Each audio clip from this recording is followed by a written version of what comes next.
네, 오늘 이 성경은 모르는 사람이 없을 거예요. 유치원 때부터 크게 들었던 얘기인데, 이 내용의 핵이 뭐냐면 마리아가 옥합을 깨서 예수님께 부었는데, 마태, 마가는 머리에 부었다고 하고 요한 사도는 발에 부었다고 돼 있어요. 그리고 머리를 풀어서 예수님 발을 닦아드렸다. 그때 예수님이 이 복음이 전파되는 곳에 이 여인의 이 행실을 기념하라, 이렇게 그려진 메시지예요. 이 말씀을 들으면 여러분은 언뜻 뭐가 떠오르냐면, 또 헌신에 대한 이야기하는 모양이구나. 미리 감을 잡고 딱 거부합니다. 마리아는 마리아지 내가 누군데 하냐, 이럴 거예요. 그러지 마시고 이 본문에서 등장인물을 가만히 보세요. 이때 예수님을 죽이기 위해서 그 예루살렘 공유는 작전을 짜요. 오면 어떻게 죽일까? 전략을 짭니다. 이게 그들이 모여서 기도하면서 한 것은 예수님을 죽이는 거였어요. 근데 가야바의 집에서 한단 말이죠. 가야바의 집에서 예수님이 잡혀서 그 뜰에서 3일간 고초를 당하시고 십자가에 못 박히시거든요. 근데 가야바의 뜰에는요, 깊은 우물이 있어요. 물이 없는 우물. 그 속에 예수님을 집어넣어서 묶어서 달아내렸다가 3일간 그렇게 시달리게 막 때리고 막 처참하게 가시덤불 씌워서 막 예수님을 피 흘리게 하고 조롱하고 침뱉고 일이 거기서 일어나요. 그 사람들은 예수님을 어떻게든지 없애는데, 이 사람이 6월절에 사람이 많이 모인 데서 만약 죽이면 폭동이 난다. 그러니까 이거를 어떻게 처리해야 되냐. 죽이기는 반드시 죽인다. 근데 어떻게 처리할까? 이걸 계획하고 있는데, 예수님이 지금 베다니로 오셨어요, 그날. 근데 그 집에 들어갔는데 그 집에서 잔치를 열어줘요, 예수님에게. 근데 그 집의 주인은 문둥이 시므온이란 말이에요. 그럼 보세요. 나병 환자 집에서 잔치를 열었다는 것은 어떤 일이냐면 고쳐졌다는 얘기예요. 아멘. 그 병이 안 고쳐졌으면 그 시몬은 그 집에 있을 수가 없어요. 어디로 쫓겨났지.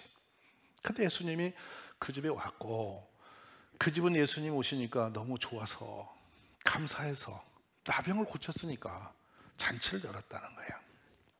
근데 그 앞에 몇 사람의 등장인물이 나타납니다.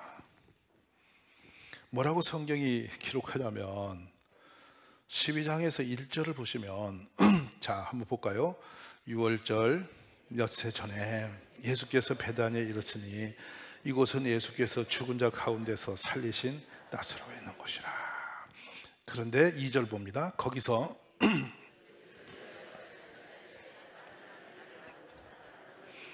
마르다는 일을 하고 잔치마당에서 나사로는 예수 앞에 앉아 있고, 3절 봅시다. 마리아는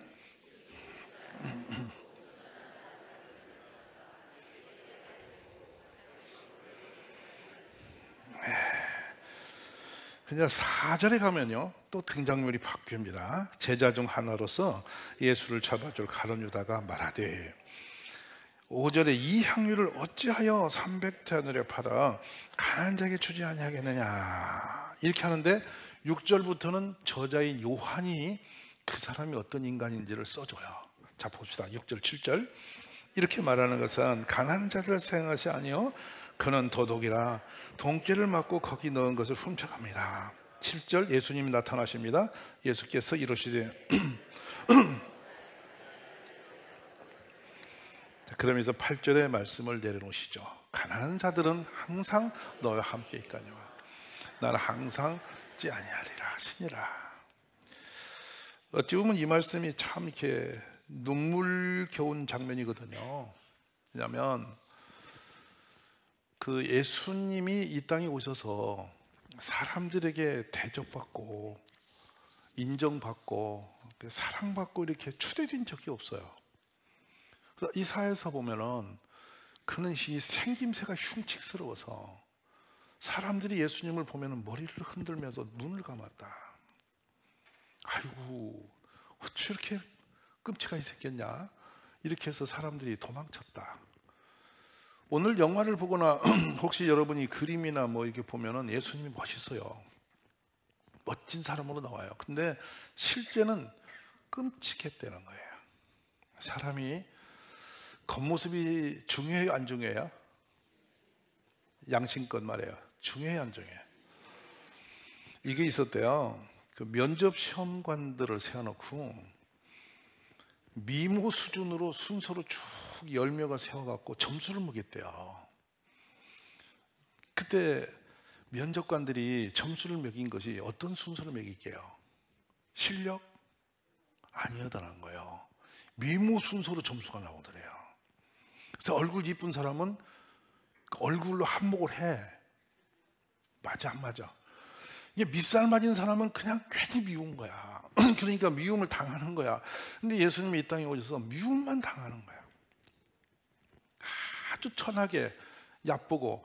그런데 출신도 목수의 아들이야. 또 가난해. 갖춘 게 아무것도 없어. 그때 나타나서 말은 또 이상한 소리를 자꾸 해. 그리고 못 고치는 환자들이 와서 나왔고 막 이상해. 사람들이 따라가. 학벌도 좋고 잘생기고 막 멋진 사람이 사람에 따라가면 잘났으니까 그런가 인정하고 박수 치거든. 그냥 나만 못한 사람이 사람이 인기를 끌면 꼴도 보기 싫은 거야. 예수님은 첫째 가는 데마다 사람들에게 버림당하고 욕을 먹고 멸시를 당하시는 거야.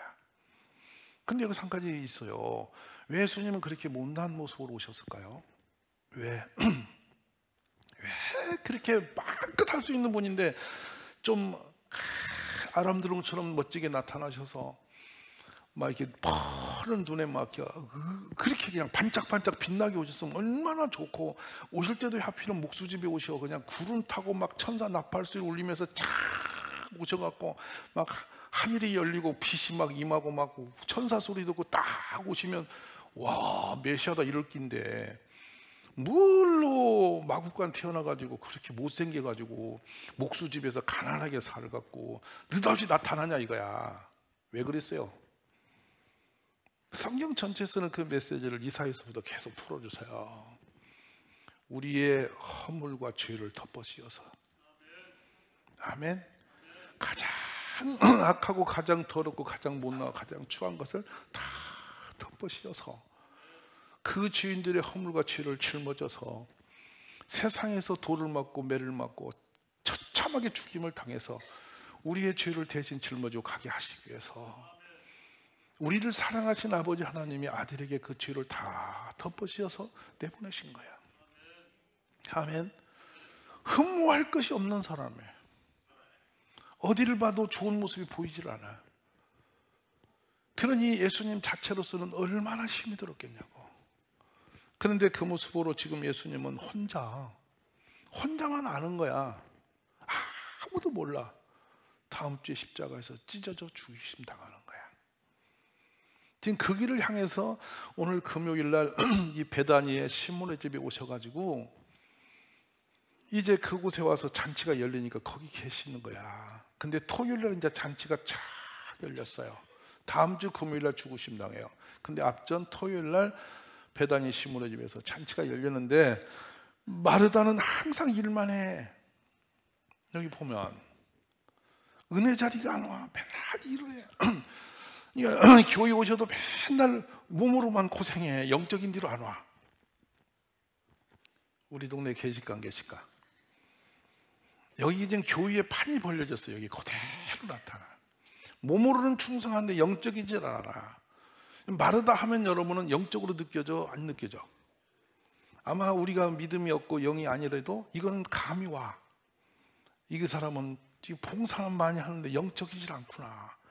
근데 또 꼭 필요해. 이 사람이 없으면 밥을 못 해. 맞아. 그러니까 마르다는 그냥 밥하는 데는 가는 거야. 근데 예수님 은혜 받는 데 없어. 근데 두 번째 누가 있느냐?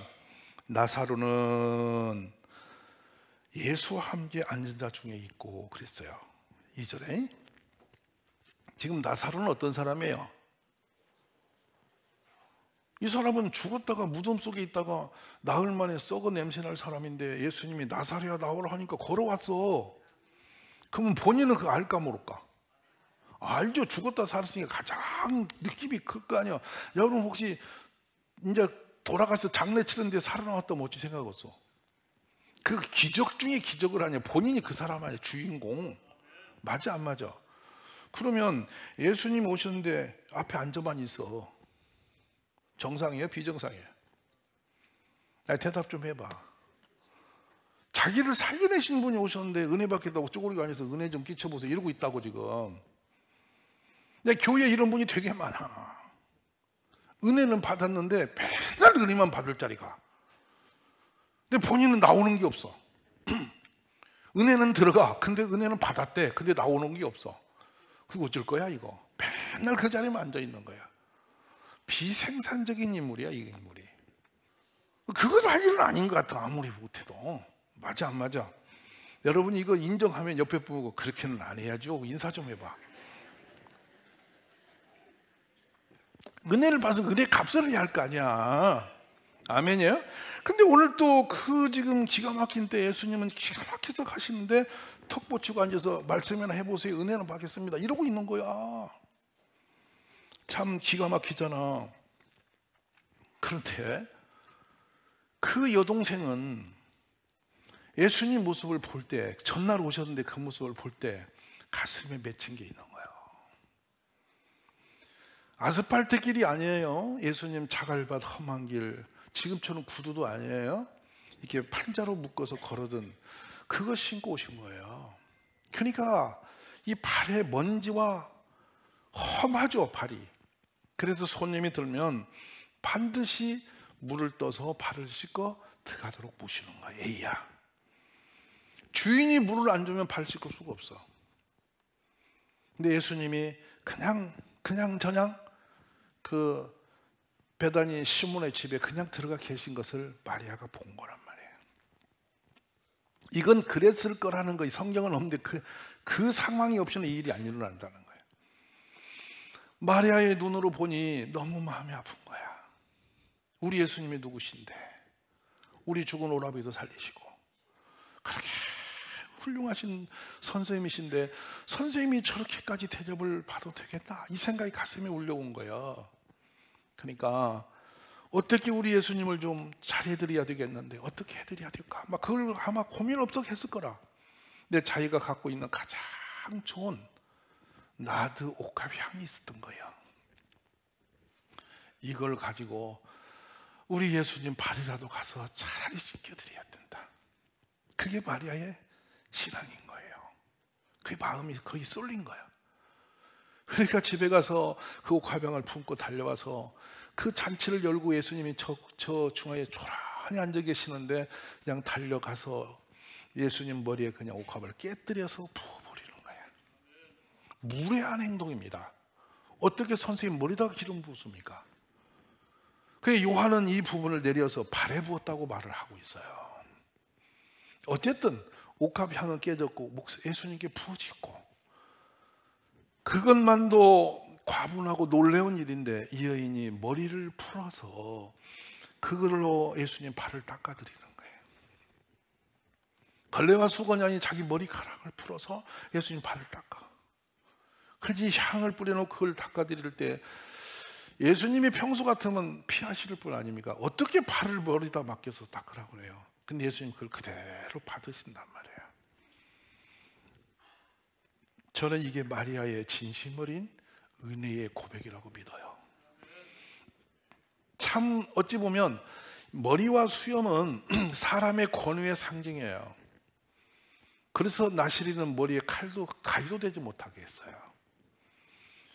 그리고 수염은 남자의 권위이기 때문에 수염을 건드리는 것은 목을 치는 것 같아요. 자신의 전부예요. 그런데 이 여인은 그 비싼 나드향 옥합을 터뜨려 예수님에게 부어놓고 그 머리를 풀어 예수님 발을 닦아드리는 것은 인간이 할 수 있는 최고의 그 애정과 존경의 표현을 다 해놓는 상태예요.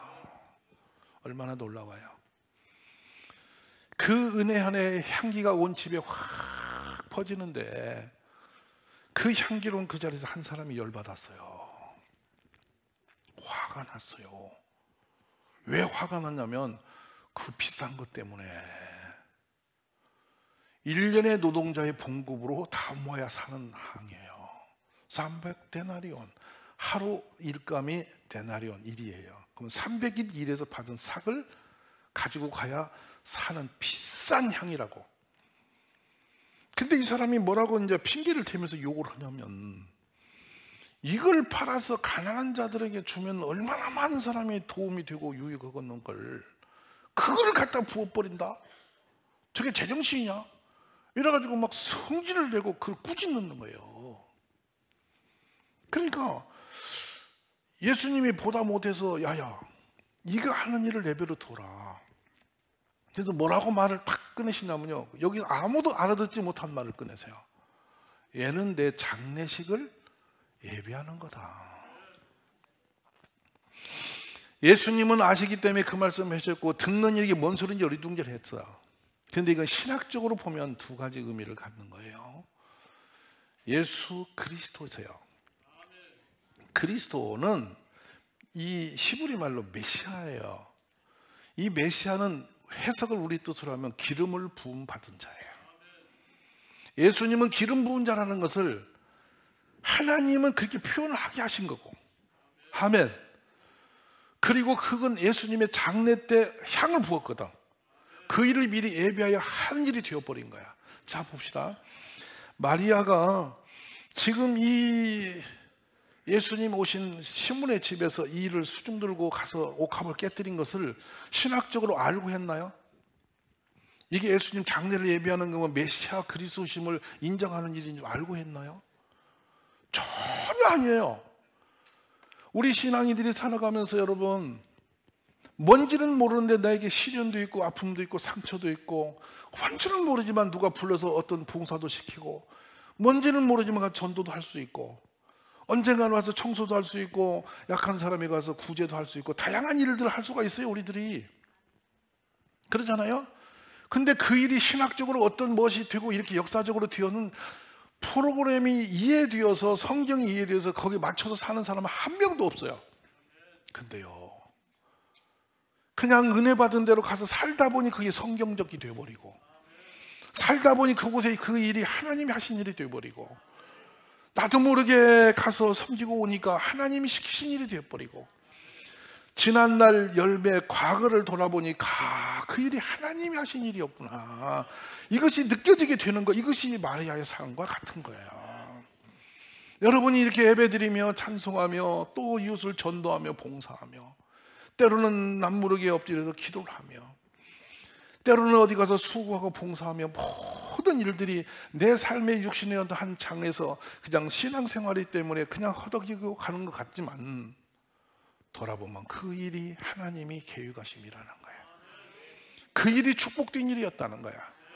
그래서 이 마리아가 그 옥합을 터뜨린 그것을 기념하라고 하셨거든요. 기념하라고. 할렐루야.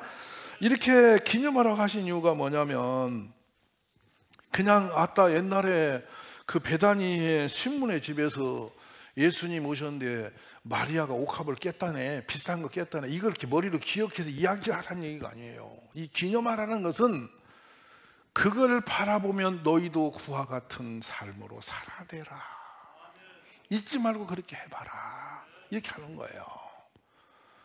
오늘 말씀을 들으시면서 내 평생에 하나님 나라에 기념될 만한 일을 내가 해본 적이 있을까라는 거. 하나님의 역사 속에 내 평생 동에 정말 주님이 기억하시고, 야 정말 잘했다, 내가 너를 통해 참 기쁨을 받는다라고 하는 인정될 만한 어떤 일이 있었던가 하는가. 그런 역사가 내 삶에 있어지기를 기도하시란 말이에요. 은혜를 헛되지 않게 한 마리아란 말이에요. 저는 이 마리아의 이 역사가 오늘 우리의 삶의 고백됨이 있기를 간절히 원해요. 인생 허무한 거예요. 바람처럼 가버리는 거예요. 잠깐 눈을 뜨고 보면 벌써 40, 50, 60 휙 가버리는 세월이에요. 무엇을 위해 살았는지도 모르고 살아내는 인생이에요. 근데 우리 모든 사람은, 교회 안에 있는 사람은 한 사람도 빠짐없이 은혜 없이 온 사람은 없어요. 그리고 눈을 감아버려도 영생의 구원은 있는 거잖아. 이 은혜예요. 예수님이 나의 죄를 해결하신 건 분명하잖아. 그리고 주님이 부활하신 같이 나도 부활할 걸 믿는 거잖아. 이런 모든 역사 속에 우리가 있어서 오늘 그 은혜 때문에 여기 있다는 거예요. 그렇다면 그 은혜의 가치가 헛되지 아니하도록 우리 모두가 깨어있기를 바란다 이 말이에요. 저는 그런 생각을 해요. 목사 되고 난 뒤에 제가 경험된 일인데 제 고백에서 참 죄송합니다. 하루도 쉬지 않았습니다. 휴가도 가지 않았습니다. 왜냐하면 딱 목사 안수 받는데 제 앞에 140명 정도 성도가 전도되어서 오셨더랬는데 그 보령에서 제가 이 목사 안수를 받는 날 이렇게 안수 받으면서 고백한 게 있어요. 내가 살아도 주를 위해 살고 죽어도 주를 위해 죽는다. 내가 사나 죽으나 주의 것이다. 이 고백 하나 갖고 시작했어요. 90년 11월 4일 마당에 개척할 때도 제가 종은 주인을 기쁘시게 해드리는 데 하나뿐이다. 바로 이 말씀을 다시 고백을 했어요. 모든 오신 목사님들 앞에서 제가 사나 죽으나 주의 것으로 살아가 갑니다. 폼 잡고 하는 말이 아니에요. 왜 이 고백이 더 절박하게 오느냐면 제 평생에 부모님에게 이렇게 누리고 주셔서 제가 가지고 온 것이 거의 없어요. 근데 이 목회자의 길을 나섰을 때 하나님이 제 발걸음 걸음 속에 주신 은혜가 너무 커. 상상할 수가 없는 거야. 어떻게 그렇게 맞춤보다 더 정확하게 그렇게 은혜 속에 인도하시는가. 교회를 섬기다 보면 내 것이 다 사라질 수밖에 없고 내가 헌신될 수밖에 없는 그 자리인데요, 세상 사람들은 세상의 위치에서 모든 게 무너지면 다 눈 감고 유명해요. 근데 저는 세상 사람에게 하나님 이렇게 하시는 것만큼 제가 받아본 적이 없었던 인생인데요, 하나님이 이 교회의 터를 살 때부터 7년 전부터 예비하신 것을 그렇게 눈물로 천 원 쌓아서 이 땅과 교회 지을 수 있는 그 준비를 해오셨다가 제가 그곳에 우연히 가게 만들고 만나게 하시고 그 교회가 결의해서 다른 곳에 쓸 돈을 쓰지 못하고 돌려서 이리 그걸 보내실 때 당진 그 구터밀에 있는 농협의 통장에 돈 4,500만 원이 송금되어 제 눈앞에서 돈이 이렇게 풀려 나오면서 갖다 땅 사시라고 손 내밀 때 저는 그때 제 심장이 멎는 것 같은 놀라움을 경험했어요. 하나님은 살아계시구나. 나 같은 것의 기도도 들으시는구나. 내가 이런 하나님을 향해서 내가 충성되지 못하면 세상에 어디다가 인생을 걸겠나. 한 생 짧은 인생 사는 거 내가 가진 게 뭐 드릴 게 뭐 없노 생각하니까 하나밖에 없는 거예요. 내 목숨 드리는 것밖에 더 드릴 게 없는 거예요. 목숨이란 뭐예요? 힘을 다하여 내가 할 수 있는 거 다하여 주님 한 분을 위해서 살아내는 것밖에 더 있냐. 그래서 전도 다니고 그래 기도하고 하루에 4시간씩 밖에 잠을 못 자면서 성도님 앞에 부끄럽게 헛소리 안 하려고 성경 공부하고 밤이면 말씀 공부하고 무릎 꿇고 세상에 유혹도 많고 할 일도 많고 갈 곳도 많지만 모든 방향을 항상 하나님이 기쁨이 되는 곳으로만 방향을 잡아서 살아오는 이유가 그거란 말이에요. 더한 거 드릴 게 없더라고. 왜냐하면 너무너무 감사하신 하나님이고 너무도 놀라운 은혜의 하나님인데 내가 드릴 게 없는 인생인 거예요. 손에 가진 게 없으니까. 그러니 내 몸 육신 하나라도 힘을 다하여 주님 앞에 드리는 거, 이것은 해야 할 거 아닌가. 그렇게 달려오는 기간 동안에 고비마다 하나님은 은혜를 베푸셔서 한 발짝 이 교회를 지경을 넓히시면서 이제는 이 시골 교회가 전 세계적인 교회로 소문이 나게 하셔서 우리가 해온 일이 어줍지 않고 참 미숙했지만 그거 하나하나가 다 모범적 사례가 되어서 많은 교회들에게 희망과 꿈을 주는 교회가 되지 않았나. 이게 목회의 역사였고, 그러다 보니 우리 평신도 가운데 교회 때문에 많이 고통받고 힘을 써서 애를 쓴 헌신자가 많은 교회예요. 근데 그분들의 헌신이 사람을 향해 산 것이라면 억울할 수 있겠지만 하나님께서 그 은혜 가운데 갚으실 거라. 마리아가 이 옥합향을 깨뜨려 부어버려서 엄청난 손해가 나서 거렁뱅이 된 건 아니지 않습니까? 얼마나 아름다운 역사가 되었고 주님이 얼마나 기쁨이 되었고 하나님이 하시는 그 일을 감당해내는 여인으로서 세워지지 않았습니까? 저는 여러분 한 분 한 분이 주님을 향해 섬기는 그 일들이 순전한 마음으로 섬김이 되고 하나님께서 복 주신 일이 되실 줄로 믿습니다. 여기 남아있는 주인공들, 자신은 하지도 않으면서 남이 하는 부분 열받고 시험 들어서 그냥 분해서 이 마태복음을 보면은 막 격하게 분노가 일어났어요. 그 비싼 것을 팔아서 가난한 사람을 구제하지, 그것이 얼마짜리인데 갖다 붓냐고 막 누가 그 열받았냐면요, 예수님 팔아먹을, 내일 모레 예수님 팔려고 준비된 사람 가룟, 여러분 이름 불러, 유다 아저씨가 그 정의로운 말로 그 구제가 얼마나 중요한 것인데 저 비싼 것을 갖다가 저렇게 부어버리냐 하고 열이 받아서 길길이 날뛰는 거예요. 가격까지도 알았어. 계산도 빨라. 이 놀라운 일이 그때만 있는 게 아니라 지금 시대에도 많이 있어. 종종 얼만데 썼냐고, 자기는 자기 헌금은 안 들여놓고 남의 헌금 갖고 시험 들어서 노래진 사람이 많아. 우리 여기 있는 주인공들 보시라는 거예요.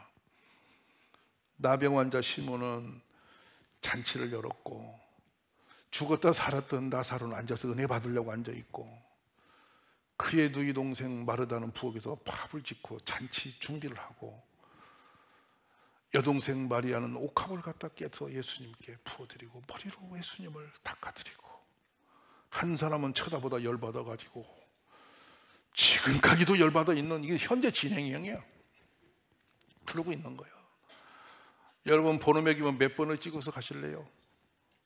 이 중에 어떤 사람 유에 속하고 싶으세요? 또 남자들은 나는 마리아가 아니니까 이러실랍니까? 이 신앙의 그 모델들은 구약의 열왕기상하, 역대기상하는요 다윗이 모델이에요. 다윗같이 되면 복받고 여러 같이 하면 망하고, 이 기준 세우셨어요. 우리 전체 믿음은 아브라함이 모델이에요. 아멘이세요? 기준이에요. 그게 목사의 모델은 사도 바울이에요. 바울같이 살면 하나님께서 쓰신 종이고, 그렇게 안 살면 사꾼이고, 딱 갈라져 있어요. 비슷한 중간지대는 없어요. 왔다 갔다 안 해요. 사꾼 됐다 종 됐다 안 해요. 딱 선이 그어져요. 가룟 유다가 한쪽은 말은 착하고 행동은 나빴나요? 그냥 그 인간은 도둑인 거야. 맞아 안 맞아? 요한 사도가 써놨잖아. 그는 도둑이라고, 훔쳐먹은 자라고, 나중에 예수님 팔아먹을 사람이라고. 사람은 자기 이름이 부모님이 준 이름이 아니라 하나님이 지어준 이름이 있어요. 내가 사랑하는 자, 나의 충성된 자. 아멘. 악하고 게으른 자. 어느 쪽이세요? 게으르다만 하시지, 거기다 또 가져 붙여고 악하고까지 붙여갖고 끔찍하게. 우리는 착하고, 크게 착하고, 참으로, 따라서 참으로 잘하였도다. 나의 잔치에 참여할지라. 할렐루야. 기도하겠습니다.